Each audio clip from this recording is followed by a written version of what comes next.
eu quero falar um assunto que eu estava refletindo esses dias atrás, sobre esse momento que nós estamos passando. E ontem, na conferência Patmos, diante de um testemunho muito de abrir o coração mesmo, diante de uma comunidade, pastor Jeremias Pereira, falando da jornada dele, da necessidade que ele teve de ter um psiquiatra nesse momento, lá no início da coisa. Ele falou o que ele passou, né? Sobre medo, sobre sentimentos, sobre percepções. E eu falei, acho que isso aqui é isso mesmo que Deus tem para ministrar para nós. E aí eu lembrei de pessoas, eu lembrei de situações, lembrei de pessoas, e fui montando o quadro aqui da minha reflexão hoje de manhã com você que está em casa e com você que está aqui, que eu espero de fato que fale no seu coração aquilo que Deus tem ministrado no meu coração. Coisas que eu preciso observar. Coisas que eu preciso observar na minha vida e nesse momento muito mais. Mas muito mais mesmo. A gente precisa mesmo observar. O versículo que eu escolhi aqui, para a gente refletir, está em Números 32, 23. Olha o que diz aqui, que interessante aqui, ó. Porém, se não fizerdes assim, eis que pecastes contra o Senhor, e sabei que o vosso pecado vos há de achar. Olha que interessante. Todos nós, sem exceção, temos promessas de Deus. Sim ou não? Todos nós, sem exceção, nós temos uma história que nós conseguimos olhar para o futuro e enxergar coisas extraordinárias. E aquilo que nós enxergamos, a Bíblia diz assim que um dia a palavra do Senhor veio ao profeta Jeremias e perguntou para ele: o que vês, Jeremias? Ele falou assim: eu vejo uma figueira. Aí ele falou assim: viste muito bem, assim é a minha palavra, ela não vai falhar, porque a figueira, ela não depende de estação, ela não depende de momento, ela não depende do ciclo, do clima, não depende das circunstâncias. Assim são as promessas de Deus na nossa vida. Assim, eu falei assim, e você sabe, aquilo que vai determinar o nosso futuro é aquilo que nós conseguirmos ou não enxergar. E aquilo que nós conseguimos enxergar está muito conectado com a nossa alma, o nosso sentimento, que eu posso enxergar de forma diferente. E às vezes Deus mostra, mas eu não estou conseguindo ver. Opa, peraí, então tem alguma coisa aí. Nós temos que ressignificar o nosso olhar. E aí a grande questão é que quando nós pensamos sobre as promessas do Senhor e aquilo que Ele tem para nós, só existe uma coisa que pode impedir: pecado. Pecado pode impedir. A grande questão é como nós definimos pecado. A grande questão é como nós olhamos o que é pecado. Olha só, se a gente fosse pedir uma definição correta do que é pecado, nós teríamos uma lista grande, principalmente nós que estudamos a palavra de Deus, né? Por exemplo, assim, pecado é não andar em conformidade com a lei de Deus. Isso é uma definição de pecado. Pecado é não andar em conformidade com a lei de Deus. Pecado é uma transgressão voluntária de uma lei de Deus conhecida. Eu gosto pecado é uma transgressão voluntária de uma lei de Deus conhecida, mas feita por uma pessoa moralmente responsável. E nós não podemos confundir pecado com equívoco. Vamos imaginar que em um determinado momento lá, eu me engano a respeito do André em alguma coisa lá. Não, isso não é pecado. Foi um engano, foi um equívoco, foi uma falha. É diferente de uma transgressão voluntária de uma lei de Deus conhecida, feita por uma pessoa moralmente responsável. Claro que algumas questões nós não precisamos de buscar um discernimento de Deus para saber, será que isso é pecado ou não é pecado? Trair é pecado. Roubar é pecado. Matar é pecado, sim ou não? É pecado. Tem muita coisa que é pecado. Por exemplo, assim, invocar os mortos é pecado. Necromancia, a Bíblia condena, está claro. Agora, tem algumas coisas na nossa vida que nós precisamos tomar cuidado. Que não é pecado, mas que se a gente não tomar cuidado, pode arrastar a gente e impedir as promessas de Deus na nossa vida. Pecado, por exemplo, é deixar de fazer o bem, não só fazer o mal. Porque tem gente que fala assim, eu não faço mal para ninguém. Eu não faço mal para ninguém. Tudo bem, mas se você não faz o bem, também você peca. Porque a Bíblia diz que aquele que sabe o que precisa fazer e não faz, peca. Se eu sei que o meu irmão está passando necessidade e eu podendo socorrer, não socorro, o amor do Pai não está em mim. Então, pecado não é só fazer o mal, é deixar de fazer aquilo que nós precisamos fazer. Não, e a Bíblia diz aqui nesse texto que o pecado é uma coisa assim muito interessante. Pecado, ele é como um míssil teleguiado. Míssil teleguiado. Você sabe que hoje em dia com essa tecnologia como que eu falo assim, da internet, do satélite, né? O sujeito, ele escolhe uma área e ele fala assim, aqui que eu quero que essa bomba chegue. Aí ele sai lá de Israel e cai ali com precisão naquele lugar. É igual você regular um drone. Você fala, eu quero que o meu drone vá lá no aeroporto de Viracopos agora. Você só clica no lugar e ele diz, vai lá. Não, pecado, por mais bem escondido que ele seja, por mais bem sabiamente praticado, um dia ele nos acha. Pecado é como radar de alta precisão, né? Pecado é como rato de bueiro. Você vê rato? Quem que vê rato?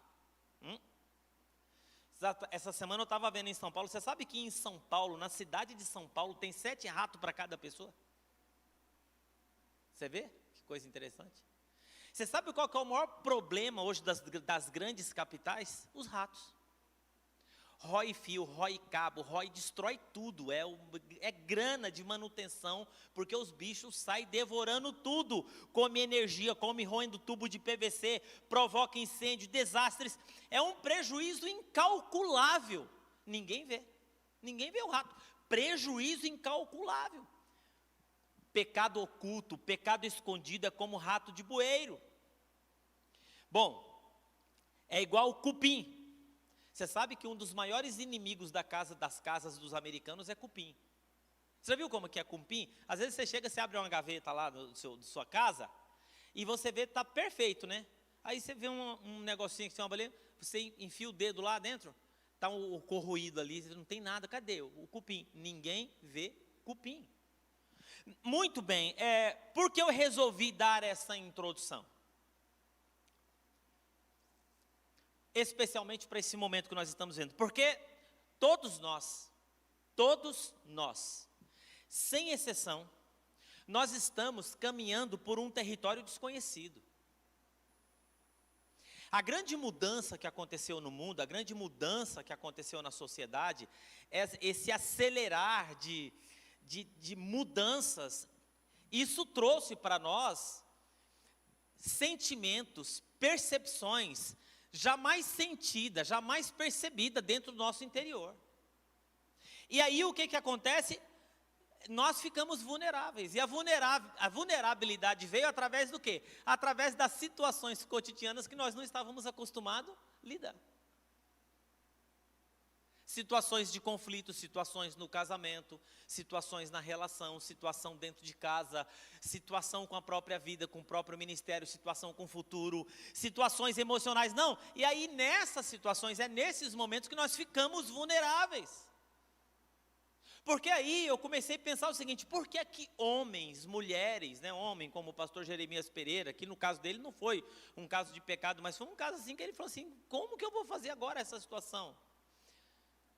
Como que homens chamados por Deus, homens preparados, homens instruídos, homens cheios do Espírito Santo, por que essas pessoas caem? E não é só quando cai arrasta muita gente junto. De vez em quando você vê um gigante de Deus cair, que é um gigante mesmo. Gente acima de qualquer suspeita. Já viu gente acima de qualquer suspeita? É de repente você descobrir na minha vida um pecado oculto e você fala assim, mas não é possível uma coisa dessa. Mas não é possível, esse homem pregava todo domingo na igreja. Mas não é possível, eu fiquei 17 anos ouvindo esse homem pregar na igreja. Mas não é possível uma coisa dessa, como que pode acontecer? Não, e não é só a questão do pastor, empresário, pai de família, político. E nós que estamos há tanto tempo no Evangelho pregando, nós sabemos de homens de Deus, pregadores do Evangelho, mulheres pregadoras do Evangelho, que de repente a casa ruiu, que de repente tudo caiu, e todas aquelas promessas, todas aquelas imagens, todas aquelas percepções, toda aquela visão grandiosa que Deus trouxe, o que aconteceu com aquilo? Ruiu. Porque, irmãos, todos nós chegamos no momento da nossa vida que foi mão de Deus. O grande desafio não é chegar, o desafio é permanecer. Porque todos nós temos talentos, todos nós temos capacidade, todos nós nascemos com uma cota de talento, capacidade espiritual que Deus nos deu. Um na área de engenharia, outra na área de comunicação. Aqui, olhando aqui rapidinho, conhecendo vocês, eu vejo as habilidades e conheço. Pastor Júlio na área da música, Daniel na área de engenharia, criação, desenvolvimento de projeto, André na área de construção, isso, aquilo, a Rúbia na área de comunicação. Vocês nasceram com isso é um dom de Deus. Não existe dom que não seja de Deus. E quando esses talentos, essas coisas são colocadas diante de Deus, o que acontece? Deus faz assim, ó, usa, entra com a providência dele e a gente cresce, né? Outros têm a vocação política, porque política é vocação, irmão. Política é vocação. E aí o que acontece? O grande desafio é permanecer, mas de repente você olha e fala assim, mas como que pode? Veio tudo abaixo. Por quê? Porque pecado é como rato de bueira, é como cupim, ninguém vê, mas está lá, comendo a gente por dentro, né? Então a primeira coisa que eu queria falar para você, que nós precisamos tomar cuidado nesse tempo que nós estamos passando, que eu preciso olhar na minha vida, observar mais ainda, e eu tenho me esforçado para isso, e eu tenho falado com pastores, amigos, sabe o que é? Vigilância. Vigilância. A falta de vigilância pode atrair para a nossa vida situações que pode destruir completamente o projeto de Deus na sua vida. E não é qualquer projeto, não é projeto humano, não é projeto, não é projeto de coach, não é projeto que você, não, é projeto de Deus. E a primeira pessoa aqui que eu queria mostrar para você como que a falta de vigilância pode destruir uma vida, é a vida de Davi. O grande pecado da vida de Davi começou pela falta de vigilância. A falta de vigilância em si não é um pecado, mas a falta de vigilância na nossa vida pode levar a gente a se destruir e destruir tudo que está ao nosso redor. Tudo. E quando nós estamos vulneráveis, irmão, todos nós aqui, nós temos os nossos momentos de vulnerabilidade. Não está bem no casamento, você está vulnerável, cara. Não está bem no relacionamento, você está vulnerável. Você está muito vulnerável. E se você não vigiar, ali que o negócio vem, vap. Aí o diabo aproveita da situação. Não, olha a falta de vigilância de Davi. Decorrido um ano, o tempo em que os reis costumavam sair para a guerra, enviou Davi Joabe e os seus servos com ele, né? Para destruir os filhos de Amon. Sitiaram Ramá, falta de vigilância. Porém, Davi ficou em casa. Davi nunca havia ficado em casa em uma batalha. Mas porque ele achou que a batalha estava ganha, ficou em casa. E às vezes a falta de vigilância na nossa vida é isso. Porque nós achamos que está tudo bem, nós deixamos de observar na nossa vida algumas coisas que são importantes. A gente deixa de observar com quem a gente anda. Não, eu estou forte, pode ficar tranquilo, eu estou aqui, estou forte. A gente deixa de observar o lugar que a gente frequenta. Davi ficou em casa, e todas as vezes que você fica em um lugar onde não é para você estar, você pode cair, porque ali você está vulnerável, porque não é um ambiente propício. Muita gente é afeiçoada por Davi, né, pela vida de Davi. A vida de Davi tem muito material para a gente pregar, né? Não, e porque Davi, ele é um tipo do cara que ele acaba de matar um gigante e de repente ele está numa caverna chorando lá, perdido. Mas onde estava a fresta na vida de Davi? Onde estava a sua fraqueza? Você sabe que existem especialistas que são pagos para examinar obras de mármore, como na Capela Sistina e outros lugares, para não deixar trinca evoluir. Porque uma pequena trinca em uma grande obra de arte, ela pode evoluir e destruir aquela obra de arte. E ali eles têm que fazer um trabalho preciso para descobrir. Mas a questão é, onde estava a trinca na vida desse menino que nós gostamos de contar a história da Funda, que parece que a Funda tinha mais poder do que bomba atômica? Por que que Davi caiu? Onde estava o cupim na vida de Davi? Disse que era para ele estar na batalha e ele não foi para a batalha. Irmãos, deixa eu dizer uma coisa para você. Nesse tempo que nós estamos distante, que nós estamos mais isolados, que nós estamos sozinhos, que nós não estamos muito próximos, nós precisamos de muito discernimento para não cometer a falta de vigilância, porque a falta de vigilância pode nos destruir. Pode nos destruir. Não, olha só, caem porque comete o pecado da falta de vigilância. Você sabe o seguinte, né? Quanto mais a gente cresce, diz o diabo, maior vai ser o tombo. E quando a gente começa a prosperar na vida, dar certo, o pecado de Davi é que Davi deveria ter saído com as tropas, deveria ter ido para o trabalho. O que ele fez? Levantou tarde, ficou em casa, foi lavar o carro, conversar com a vizinha. Assim? Então, quando você estiver vulnerável na sua vida, em qualquer área que seja, vulnerável financeiramente, vulnerável no seu relacionamento, vulnerável, toma cuidado. Toma cuidado. Irmão, eu não sei como que temos uma geração que é uma dormição desgraçada que não tem tamanho, né? Fica na cama o dia inteiro, e fica em casa o dia inteiro, e eu não sei como que aguenta. Irmão, eu levanto 5:30 da manhã. E agora, já vou avisar para você, amanhã o meu devocional é 7 da manhã, não é mais 7:30, é 7. Porque eu já quero fazer meu devocional com roupa de corrida.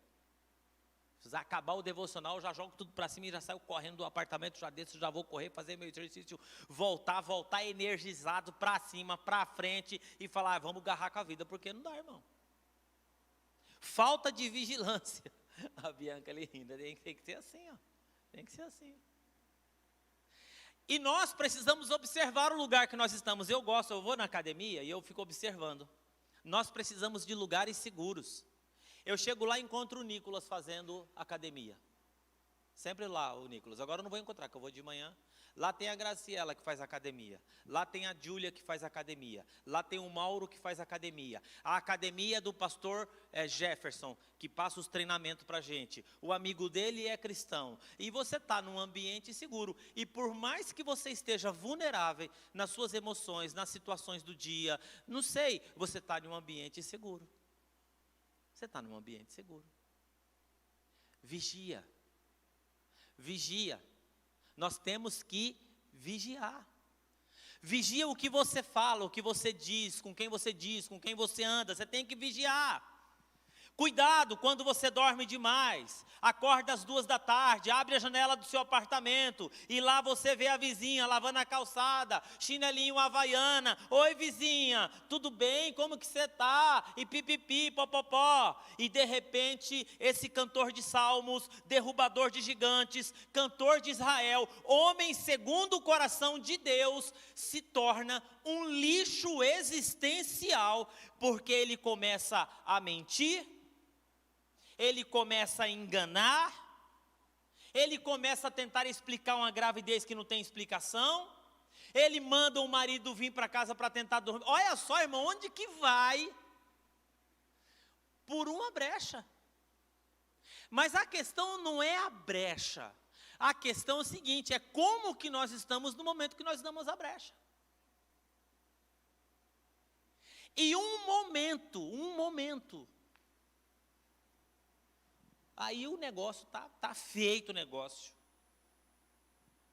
Não dá para arrumar explicação, Aí não consegui, vou tentar outro jeito, manda vir o soldado. O soldado vem também, por quê?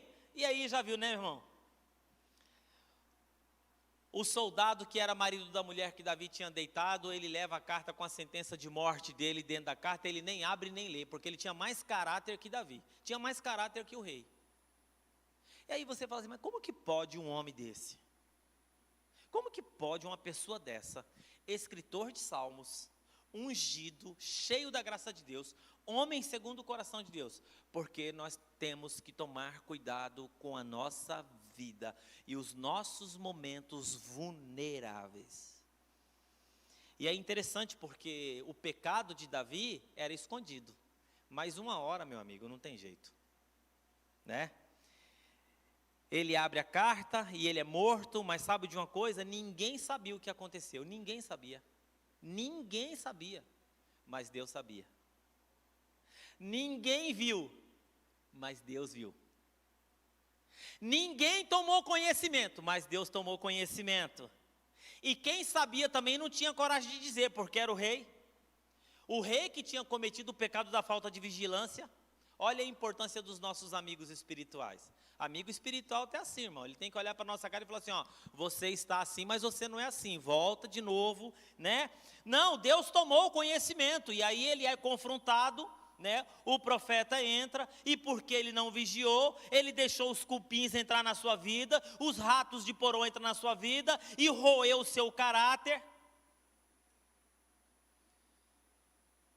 E aí a vida dele é completamente destruída. E detalhe, ele carregou a consequência dessa destruição durante muitos anos.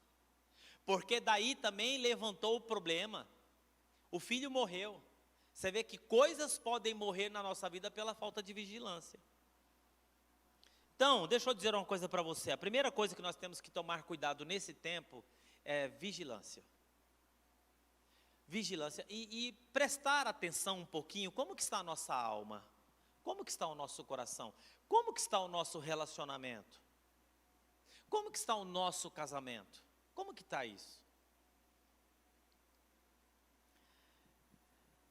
É interessante que por causa desse pecado, Davi queria construir uma casa para a arca do Senhor, juntou o dinheiro tudo.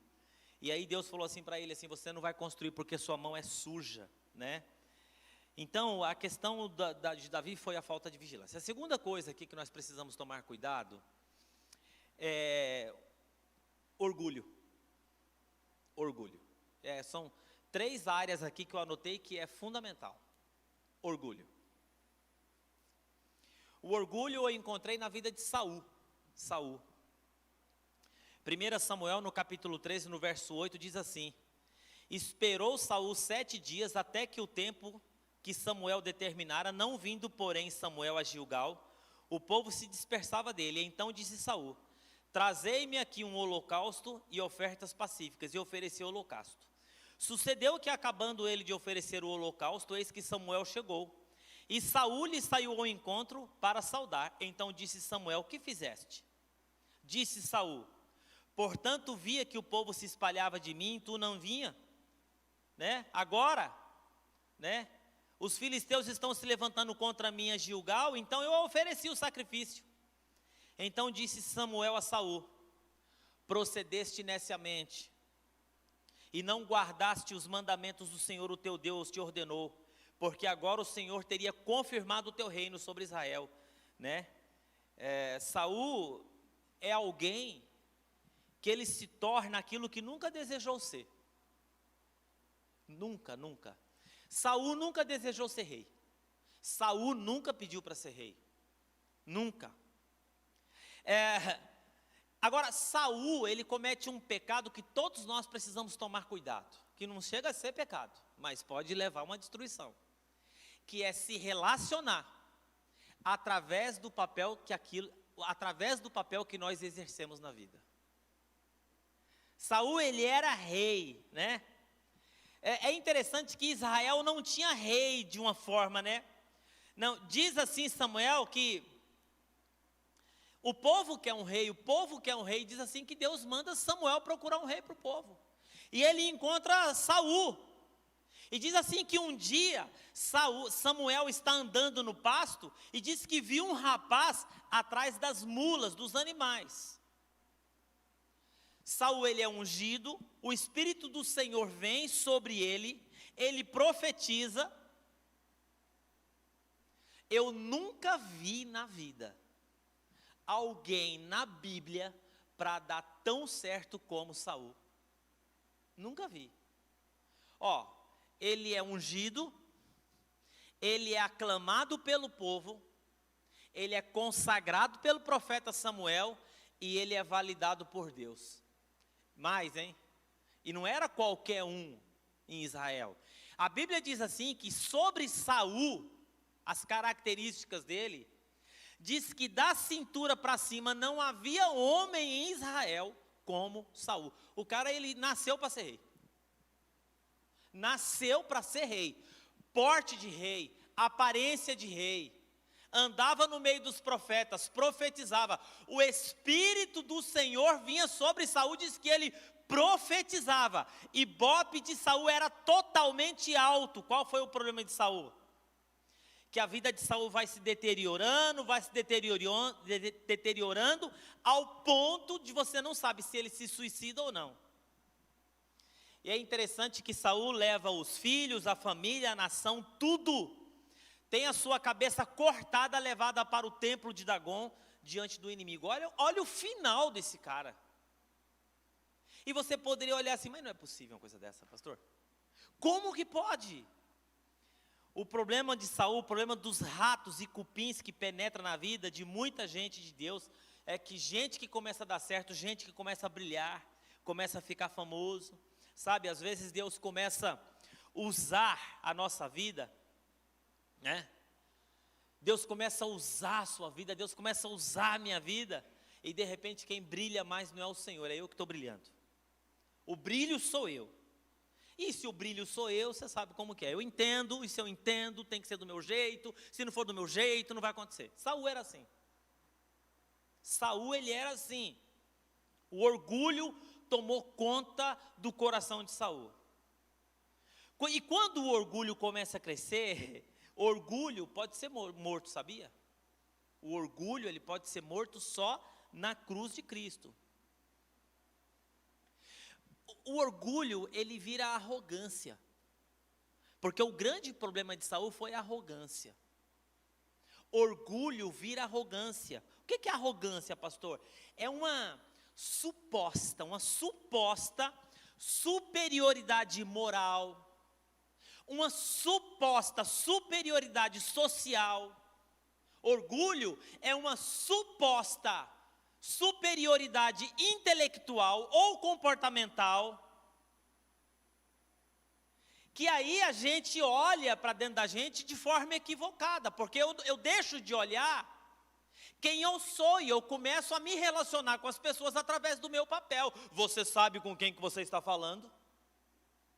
Eu aqui, eu sei do que eu estou falando, e se eu sei do que eu estou falando, eu não admito e que ninguém tome essa direção, porque teria que ser comigo. Isso é orgulho. Isso é orgulho, e o problema de Saul foi isso aqui, né?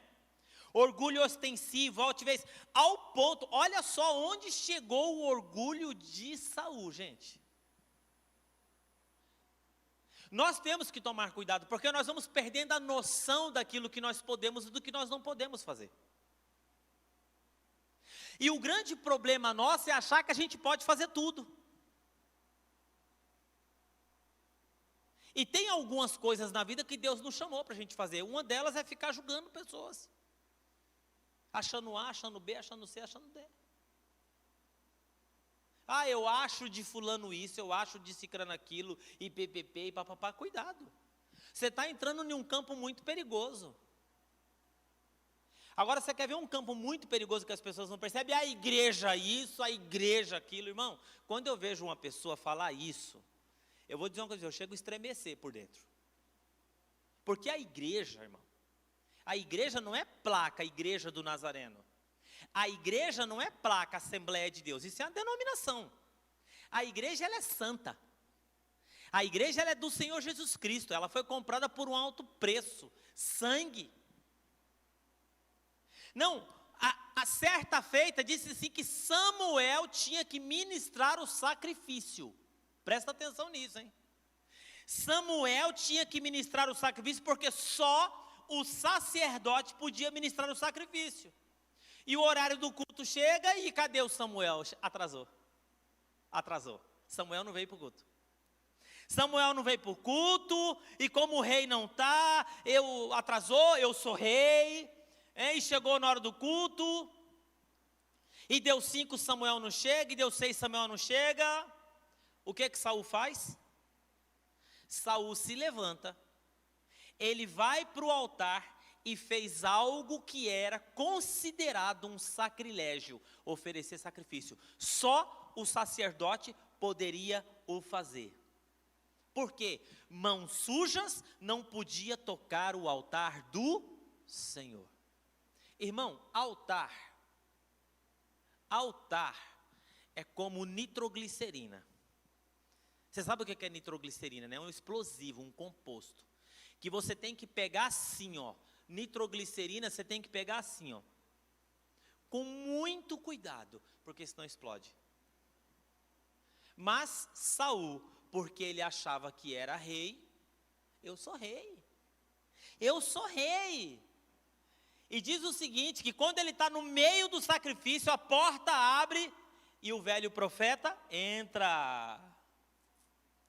Diz assim que Saul esperou 7 dias, mal acabara de oferecer o holocausto, eis que chega Samuel, Saul sai ao seu encontro, e Samuel pergunta, o que você fez? Aí ele falou, você atrasou. E o que Samuel fala?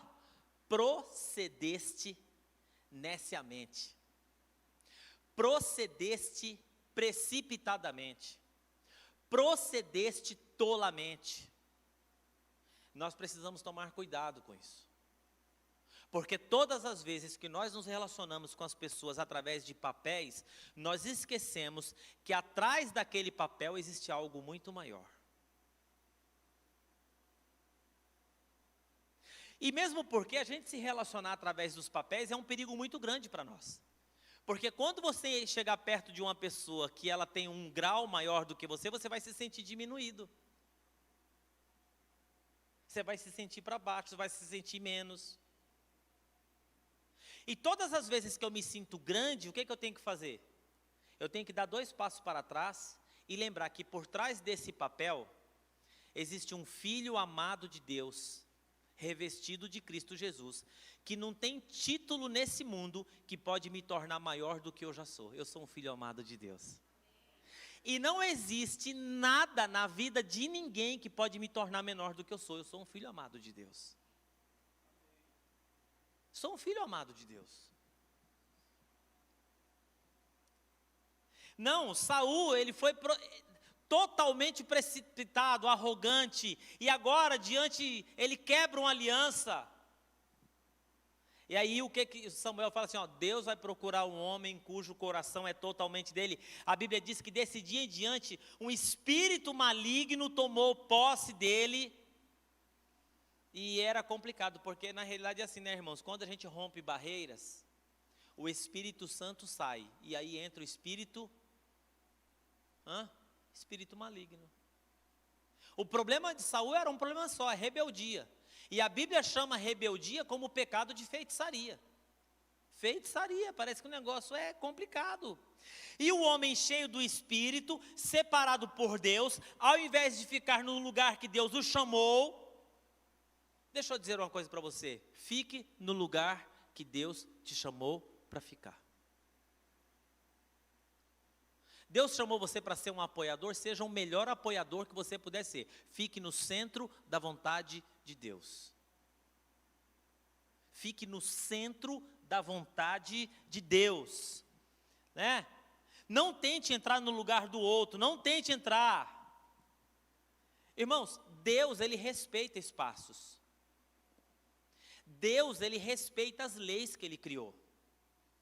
Quando Jesus chegou diante de João Batista, o que João Batista falou? O quê? Eu batizar o Senhor de jeito nenhum. Que é isso? Eu não vou batizar o Senhor. Ele falou assim, não. Você tem que me batizar para que se cumpra a profecia. quem liberou o ministério do Senhor Jesus foi João Batista. Existe um princípio aí. Deus não quebra princípios que Ele mesmo criou. E sabe o que vai acontecendo com Saul, irmãos? Né?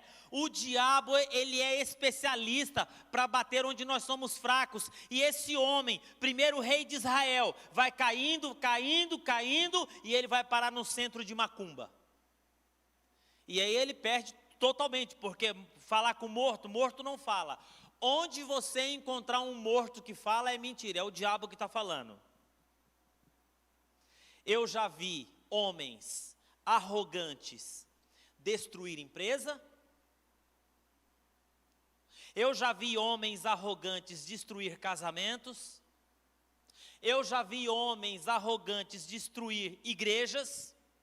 Eu já vi homens arrogantes destruir família, porque um abismo vai chamando o outro abismo. É como a lei da física, né? Um corpo mais pesado do que o ar ele vai descer, e quando desce ele arrasta tudo para baixo. É filho, é tudo por causa do orgulho e do arrogância. Cuidado.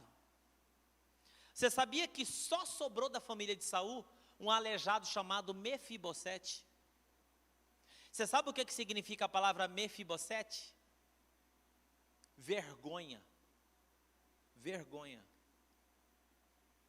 E ele foi morar nas cavernas ainda. A vergonha que morava escondido nas cavernas. Quem restaurou Mefibosete foi o quê? Foi Davi. Chamou Mefibosete, mas ele chamou por causa da aliança que ele tinha com Jonatas. Davi chegou um dia e falou assim: há alguém da família de Saul para que eu possa agir de benevolência? Disse que Ziba, que estava no reino, falou assim: existe um. O nome dele é Mefibosete. Onde ele mora? Nas cavernas, no deserto. Porque um homem não soube ser gigante. Você quer saber o tamanho de um homem? Dê para ele a autoridade. Dê para ele a autoridade. Existem pessoas que infelizmente não sabem lidar com a capacidade, com a habilidade, com o talento que Deus deu. E ele esquece que aquilo é só um talento, é só uma habilidade. Tem algo muito maior por trás disso, que é o quê?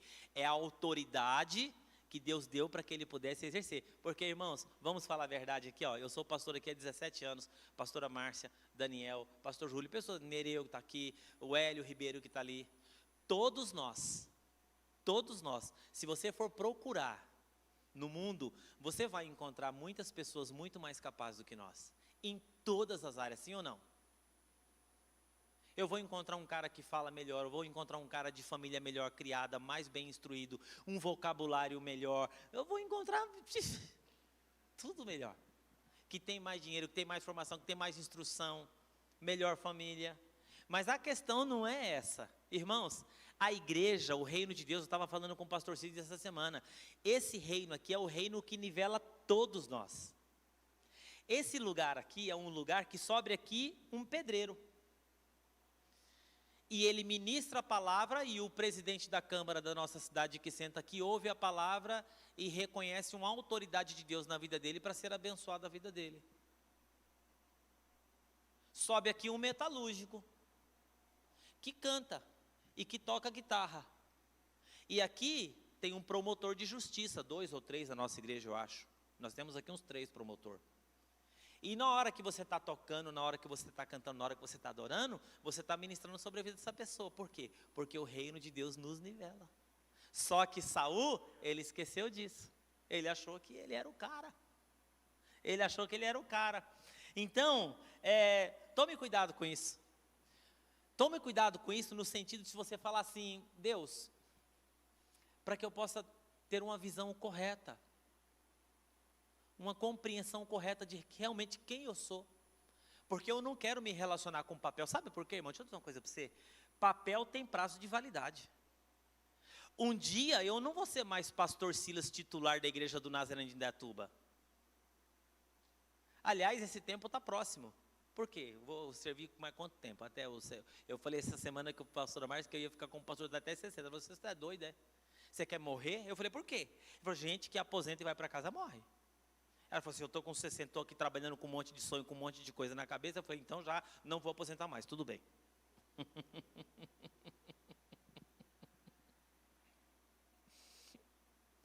Não, um dia os nossos títulos passam, os nossos papéis passam. Nós temos muitos papéis e nós transitamos nos papéis. Eu tenho muitos papéis na minha vida, eu sou pastor, eu sou pai, eu sou isso, aquilo. É importante nós saber qual é o papel que nós escolhemos para desempenhar. E nós precisamos transitar em todos os outros papéis, porque é assim, né? Porque na sociedade também tem o seu sistema, tem o seu sistema financeiro. Se você for no sistema financeiro, você vai encontrar o pobre, o rico, o classe média. Se você for no sistema jurídico, tem um cara que vai ter o papel do juiz, do advogado, do promotor e do condenado. Lá estão os papéis. Na família, tem gente que escolheu ser mãe, papel de mãe, outro escolheu ser papel de esposa. Estava conversando com a pastora Márcia, a gente estava conversando um pouco essa semana, ela falou assim, durante toda a minha vida, eu sempre procurei, sempre estar junto com o Zé Pedro. Ela falou assim, porque eu sabia que um dia a única coisa que ia sobrar na minha vida era ele. E se eu não tivesse feito isso, onde eu estaria hoje? Onde estaria hoje?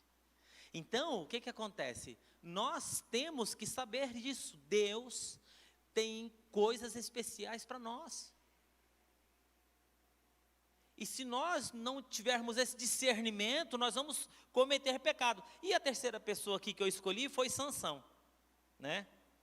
Certo homem de Zorá, chamado Manoá, do clã da tribo de Dan, tinha mulher estéril. Certo dia o anjo do Senhor apareceu e lhe disse, você é estéril, você tem filhos, mas engravidará e dará luz a um filho. Todavia tenha cuidado, não beba vinho, nem bebida fermentada e não coma nada impuro, porque ele será nazireu e ele libertará o meu povo da escravidão. Sansão é uma resposta de Deus para a sua família. Sansão é um dos primeiros juízes de Israel. Moço forte, a qual o Espírito Santo estava nele. Mas Sansão tinha um problema que nossa geração nós temos que tomar muito cuidado. Bom, a primeira deles que eu falei foi a vigilância. Segunda coisa foi os nossos papéis. A terceira coisa aqui, sabe o que é? Sansão, ele era uma pessoa indisciplinada. Não tinha disciplina nenhuma na vida, né? A falta de disciplina na vida de Sansão era uma coisa assim muito clara. E esse termo, né, é desobediência, insubordinação, rebeldia, né? Violação de regras, ordens impostas, né? Não, insubordinação. E é interessante que gente indisciplinada sempre tem uma desculpa na ponta da língua. Já viu isso? A pessoa ela é indisciplinada na vida financeira, fala assim, você precisa arrumar isso na sua vida. Aí ela vem dar uma desculpa. Aí você é indisciplinado, você precisa tomar cuidado com isso. Aí ela vem dar outra desculpa. Gente indisciplinada sempre tem uma desculpa na ponta da língua. E o problema de Sansão era isso, era indisciplina. Um dia disse que o problema de Sansão era gostava de festa, gostava disso, gostava daquilo. Tudo na vida de Sansão que não podia fazer, ele violava a regra. Ele não podia tocar em corpo morto. Ele foi lá e pegou uva de um leão morto que estava lá. Não podia tocar em cadáver, porque ele era nazireu. Não podia cortar o cabelo. Todas as regras na vida de Sansão que podiam quebrar, ele quebrou. Mas um dia ele encontrou uma mulher que deu um nó nele, um nó, que ele dançou. De Sansão nós podemos olhar e falar o seguinte, né? De sacerdote a palhaço. Já imaginou um negócio desse? O cara, ele nasceu para ser um sacerdote. E ele virou um palhaço. Quando isso acontece na nossa vida? Quando nós não temos clareza da nossa vida, do propósito de Deus para a nossa vida. Quem eu sou? O que eu estou fazendo aqui e para onde eu vou? São as três respostas que todo mundo tenta responder na vida. De onde eu vim? Quem eu sou? Sansão perdeu isso da mente dele. Ele esqueceu que ele era nazireu, ungido, consagrado, um filho especial, que Deus tinha um propósito na vida dele. Ele esqueceu disso. O que eu estou fazendo aqui? Qual é o meu propósito? Sansão esqueceu também, que ele era um nazireu, ele dava direção para o povo, ele livrava o povo, ele esqueceu. E nós não podemos esquecer disso. Nós somos sacerdócio real, povo de propriedade exclusiva de Deus. E todas as vezes que eu perco de vista e eu não tenho claro no meu coração qual é o propósito de Deus para a minha vida, eu me torno uma tragédia. Pode ver. Olha na nossa sociedade. Qualquer pessoa que ela não sabe responder de onde veio, o que está fazendo aqui e para onde vai, ela vai se tornando uma tragédia. A maior tragédia da vida de uma pessoa não é estar no cemitério ali. A maior tragédia da vida de uma pessoa não é ser contaminado por Covid e morrer. Essa semana nós perdemos um querido irmão que está aqui nessa igreja há mais de 25 anos, o irmão Jamir, pai do pastor Élito. Ele foi sepultado ali, eu fui lá junto lá. Mas a maior tragédia da vida não está ali. Por quê? Porque eu sei que o irmão Jamir, ele já encontrou lá no céu com meu pai. Ele já encontrou lá com o Cláudio, filho do pastor Aguiar. Ele já encontrou com muita gente, já abraçou muita gente, já está celebrando, está no seio do pai Abraão. E mais, a vida do irmão Jamir foi uma vida vitoriosa e uma vida extraordinária. Por quê? Porque ele sabia responder de onde ele veio, o que ele estava fazendo aqui e para onde ele estava indo. Mas ele foi e deixou uma herança aqui que ainda está abençoando a nossa vida. Os netos, o filho, a nora e o impacto que esses meninos e essa menina e esse pastor da nossa comunidade causa na vida de centenas de crianças. Tudo veio de onde? Do irmão Jamir, porque ele sabia de onde ele veio, o que ele estava fazendo aqui e para onde estava indo. E quando você encontra pessoas que não sabem, meu amigo, já viu como que é, né? Aí, se eu não sei para onde eu vou, que se dane. Imagine eu, se eu não soubesse para onde eu vou, eu ia destruir minha vida. E não é isso que o apóstolo Paulo fala? Imagina o seguinte, se Cristo não ressuscitou, ele diz assim, nós somos os mais miseráveis de todos os homens. Irmão, se Cristo não ressuscitou, eu estou perdendo tempo aqui. Para que vida piedosa, se Cristo não ressuscitou? Se eu não tenho vida eterna, para que fazer o bem? Se eu não tenho vida eterna, para quê? Para quê? Então, Sansão, ele faz isso, né? E aí ele vai, e é interessante. Um dos textos mais tristes da Bíblia, esse eu considero o mais triste. Um homem que nasceu com uma promessa, debaixo de uma promessa, para fazer algo extraordinário, ungido, consagrado, que o Espírito de Deus vinha nele. A frase mais triste da Bíblia, eu considero essa aqui. Não sabia Sansão que o Espírito do Senhor já havia se afastado dele. E aí os ratos vêm e de repente é mais ou menos assim, rói toda a pessoa por dentro e ele vai fazer, mas não tem mais graça. Ele canta, mas não tem mais unção. Ele prega, mas não é a mesma coisa. Não sabia Sansão que o Espírito do Senhor tinha se afastado dele, né? Você canta como sempre cantou, mas ninguém sente nada. Prega como sempre pregou, mas ninguém sente nada. Fala o que sempre falou, mas ninguém sente autoridade. Por quê? Porque Deus não divide sua santidade com o pecado. E o gigante de Deus virou bozo do diabo. Bozo do diabo. Virou a relia do diabo, um palhaço de circo.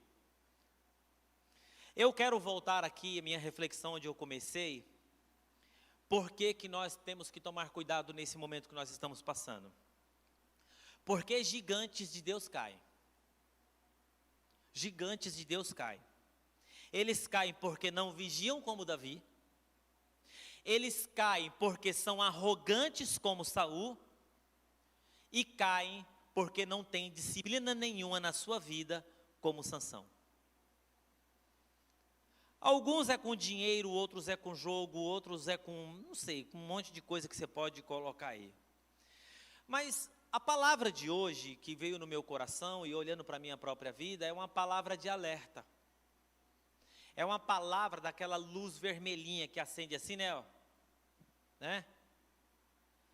Porque todos nós temos o nosso momento de vulnerabilidade, sim ou não? Todos nós temos os nossos momentos de vulnerabilidade e todos nós temos as nossas áreas de vulnerabilidade. E aí nós precisamos tomar cuidado, por quê? Porque por mais que nós tenhamos capacidade, talento, habilidade, por mais que nós tenhamos tudo isso, nada disso nos sustenta de pé, nada disso. Ah, eu sou psicólogo, eu sei das emoções, eu sei disso, eu sei daquilo. Vem um sentimento dentro da pessoa lá, meu filho, você pode ter a teoria que você for, você começa a chorar, não sabe por que você está chorando, você começa a ter medo, não sabe por que tem medo, você começa a não dormir, você não sabe por que não dorme mais, não adianta. Mas eu sou forte, isso e aquilo, é forte, é forte, cuidado. Vamos ficar em pé? Nós estamos num tempo, ontem o pastor Jeremias falou um negócio muito interessante que ficou na minha mente, sobre cuidado. Cuidado. Nós estamos num tempo que nós precisamos cuidar um do outro. Cuidar um do outro. E cuidar um do outro é assim, é você abrir alguém que você possa abrir o coração, conversar com essa pessoa e olhar para a cara dela e falar assim, me fala a verdade. Você é meu amigo. Você me fala a verdade. E aí você tem que falar, você quer que eu fale a verdade? Mesmo, quer que eu fale a verdade. Me fala a verdade. E aí o que acontece? Nós precisamos ter coragem de olhar nos olhos e conversar. Falar assim, isso aqui está doendo. Acho que teve uma frase que o pastor Jeremias falou ontem, né? Não deixe de falar a sua dor. Não deixe de reconhecer o seu sofrimento, onde dói, e de falar da sua dor. Porque às vezes, gente, nós somos especialistas em maquiar. Nós somos especialistas em fazer de conta que está tudo bem. Nós somos especialistas. Deus não quer isso para nós. Deus quer que nós tenhamos vida vitoriosa. Eu é que sei que pensamentos têm a vosso respeito, são pensamentos de paz e não de mal, para vos dar o fim que desejais. E aí nós temos que falar, nós temos que conversar, nós temos que dizer. Por quê? Porque essas coisas podem entrar no nosso coração em um momento de vulnerabilidade. E em um momento que nós estamos ali vulnerável, a gente pode cometer um ato, uma besteira, uma situação, que aí você fala assim, meu Deus, o que eu fiz? Mas aí já foi. Aí já foi. Esse tempo nós precisamos ficar perto um do outro, esse tempo nós precisamos cuidar um do outro, uma mensagem de WhatsApp, um bom dia, como que você está, como que foi seu dia, viu, está precisando de alguma coisa, como que você está se sentindo hoje, fala com alguém isso, amém? Como que você está? Para que Deus possa cuidar de nós, e a gente não venha dar brecha para o diabo, porque o diabo ele é sujo, ele quer nos destruir. Mas a Bíblia diz, maior é aquele que está em nós, do que aquele que está no mundo. Vamos orar. Você que está em casa, eu quero convidar você nesse momento de oração. Pai querido e amado, todos nós aqui, nós necessitamos de cuidado, nós necessitamos que outras pessoas cuidem de nós, nós necessitamos, ó Pai, de proteção. Proteção para que nós possamos enxergar claramente quem de fato nós somos. Proteção para que nós não possamos, ó Pai, não venhamos nos relacionar na base dos papéis que nós desempenhamos. Proteção, Senhor, em nome de Jesus, para que nós possamos, ó Pai, desenvolver disciplinas na nossa vida, disciplinas espirituais. Nós não queremos ser homens e mulheres indisciplinados, mas que nós possamos obedecer às regras e os princípios que o Senhor estabeleceu para a nossa vida, porque o diabo ele vai encontrar ocasião contra nós, mas nós queremos permanecer firme na Tua presença, mas nós queremos conquistar tudo aquilo que o Senhor tem preparado para nós. Nós oramos agradecidos em nome de Jesus, amém. Pode aplaudir o Senhor?